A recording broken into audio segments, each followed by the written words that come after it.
driving around this week with my car window open, enjoying the warmth and the fresh air, and I decided that I was going to put on some tunes. So I turned on the radio of my car and I pressed one of those preset buttons for one of the stations that I usually listen to, and it happened.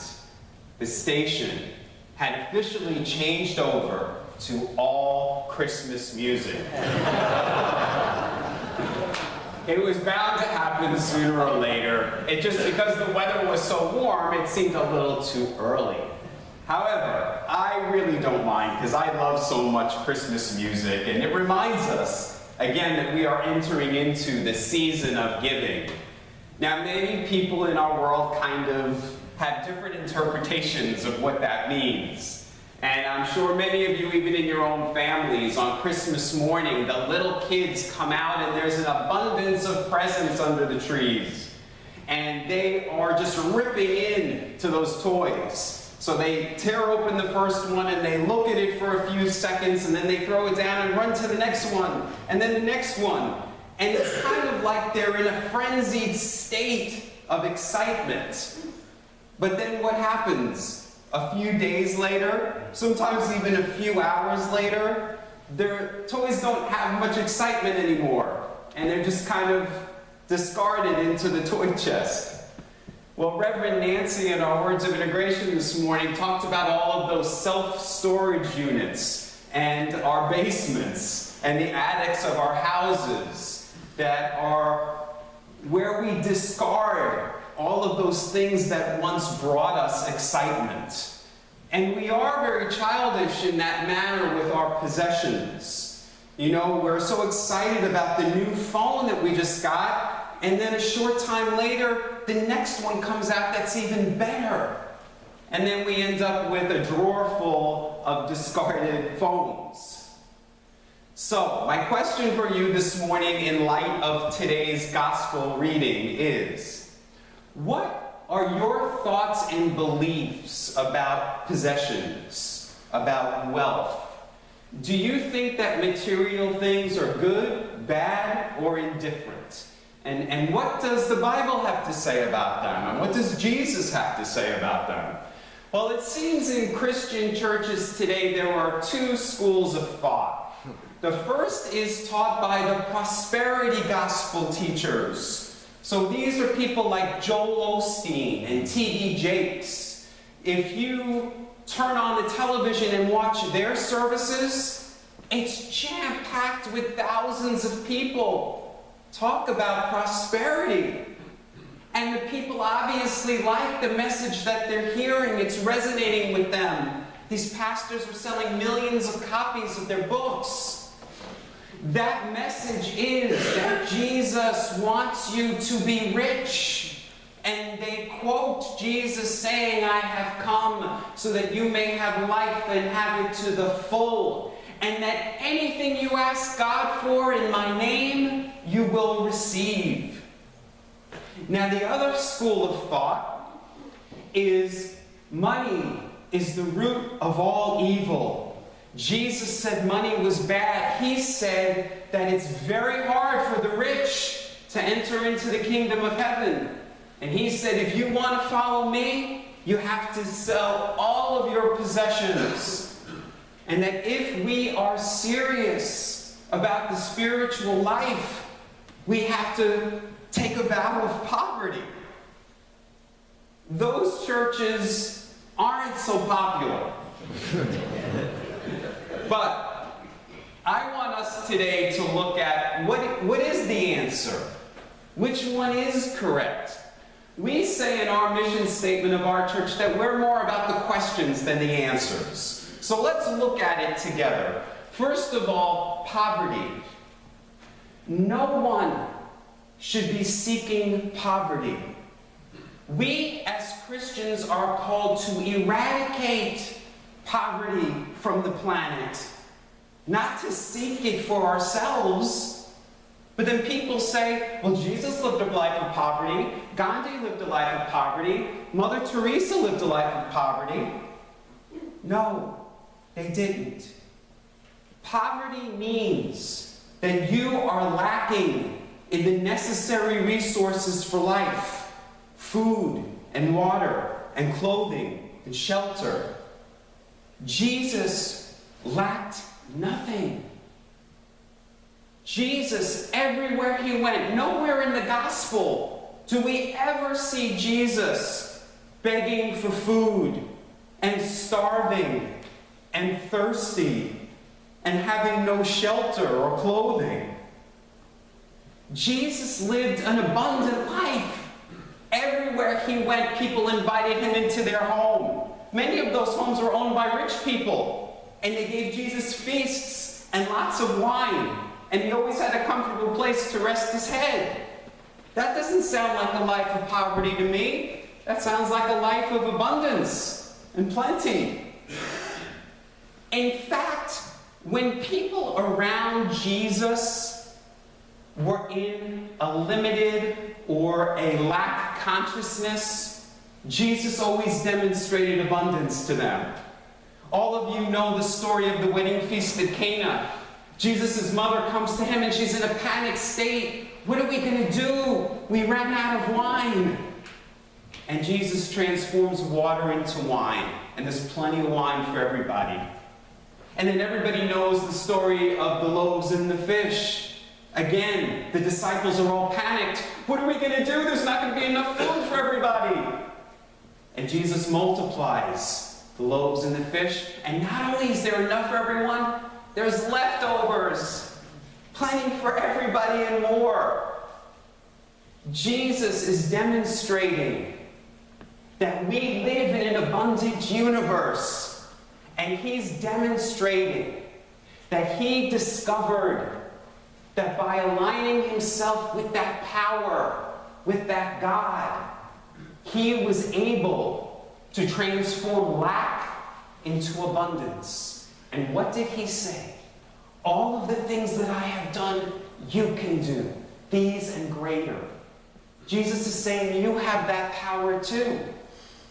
Now, can we use that power to manifest material things for ourselves?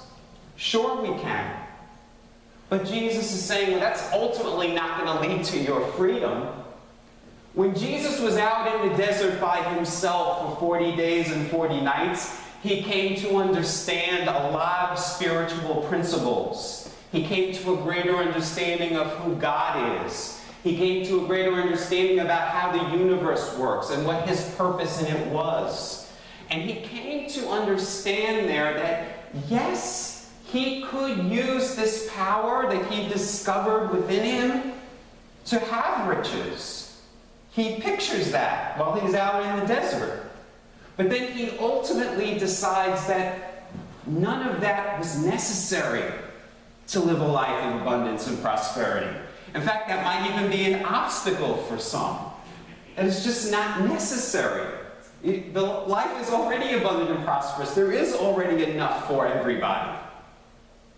So, Jesus is saying to us, I have discovered that we have the power within us by aligning ourselves with God as our source. Not the stock market as our source, not the economy as our source, but with God as our source, we have the power to create abundance, not only for ourselves, but for everyone else. And it brings us back to what we were talking about last Sunday. Jesus is saying we should seek for others what we seek for ourselves. Jesus says, seek ye first the kingdom, and everything else will be added. The kingdom is within you. That's what he told us. Seek that first, then everything else will come. Hey.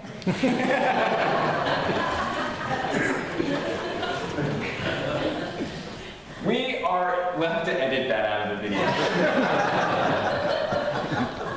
As I mentioned at the beginning of the service, we are in the midst of the harvest season.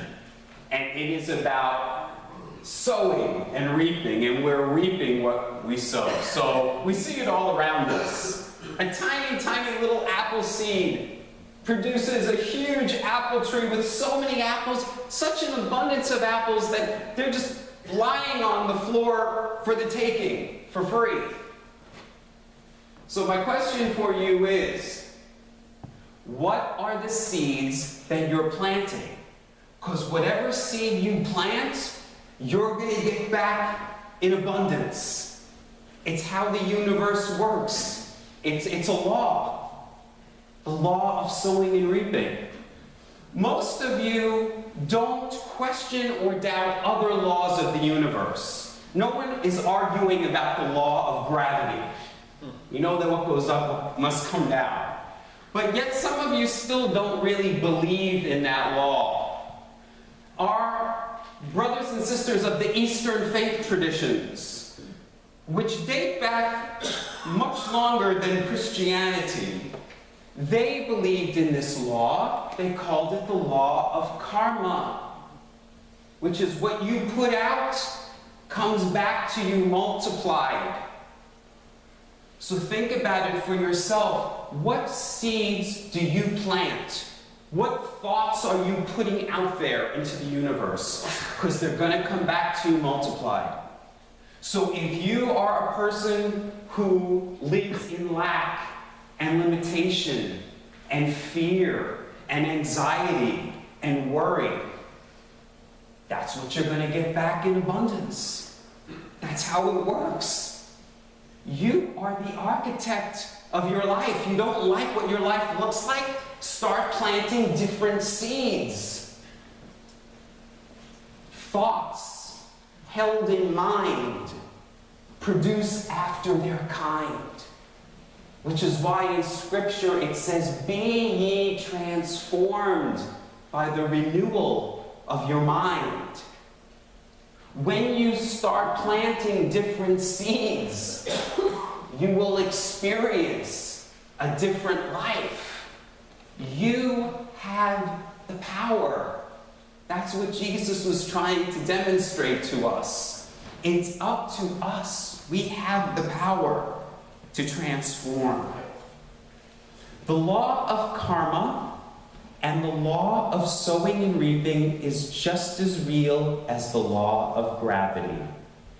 And Jesus referred to this law as the law of giving and receiving. Now we at Douglas UCC, in this little church, we have demonstrated how this law works. We are a church of givers. And look, the seeds that we planted, look how abundantly we have received. Now, a few years ago, there were some in this church who were planting seeds of lack. They said, we shouldn't pour money into our retreat house and renovate it. We should sell it because we don't have enough. And there were people who said, we can't hire a full-time pastor. We don't have enough. So we'll have to look for a part-time pastor.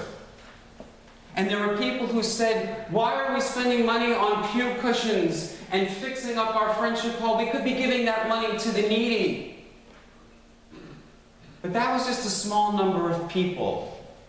The majority of believers put this law of giving and receiving into action. You gave of your time, your talents, and your treasure. And look what happened. Our retreat house, in the year since it's been renovated, has generated thousands of dollars, more than it's ever brought in before. Our church attendance has tripled to the point where we no longer had to have a part-time pastor. We're able to pay for a full-time pastor. And the money that we put in to improving our facility didn't lead to our having less money to give to the needy. It actually did the opposite. We've been giving more money than ever. Last week, we were able to write a check for $3,500 to Christian neighbors. And I shared with you last week, we were awarded a certificate at the UCC conference. We are among the top 10 churches in the state of Michigan in terms of our giving to our church's wider mission. Now, I don't say this to boast. I say it to demonstrate to you, any of you who are still doubters, that this law works. It is real.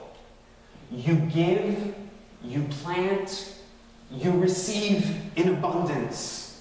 We are a demonstration of that. The widow in today's gospel reading, even the widow in the first reading, both of them were able to demonstrate this. The widow in today's gospel who put 2 cents into the collection plate, she gave all she had freely because she understood God is the source of her supply, that she wasn't lacking in anything. She wasn't limited in any way, and neither are we, and neither are you. Now, if you still doubt this, if you're a person who's still struggling in your life with lack and limitation, it's okay. Know that the law works and apply it for yourself. You see how it worked in the life of this church? Apply it in your own life. And how it works first, the first step, the activating agent, is gratitude. If you go back in the gospel stories and you see, before Jesus worked all those miracles of abundance, it said he gave thanks. It's the first thing he did. He gave thanks for what he had. If you're not experiencing abundance and prosperity in your life, watch the seeds you're planting, what you're focusing on. Are you focusing on the things that you don't have? Or are you focusing on the blessings that you do have? Because how the law works is, when you start expressing gratitude, planting those seeds, sending those vibes out there of all the things you are so grateful for, how the law works is, you start getting even more things to be grateful for. It multiplies, just like the law says. At the end of every service, I say, let us go forth to love wastefully. Because we can waste it, because we're connected to this source, this abundant supply that never runs out. And I always say, we are a grateful people. Mother Teresa said, no one has ever gotten poor by giving. So give abundantly if you want to receive abundantly. That's the law of giving and receiving in action. Let's go forth and make that happen for our church, for ourselves, and for everyone on this planet. That's what it means to be the church. We want this for us, but we want it for everybody too. Last week, everybody got a card which had Jesus' greatest commandment, but in every faith tradition. Because all the world's major faith traditions, in their holy books, in their scripture, many of them older than Christianity, they all have that same law. To love one another as you love yourself. To wish what you want for yourself for everybody.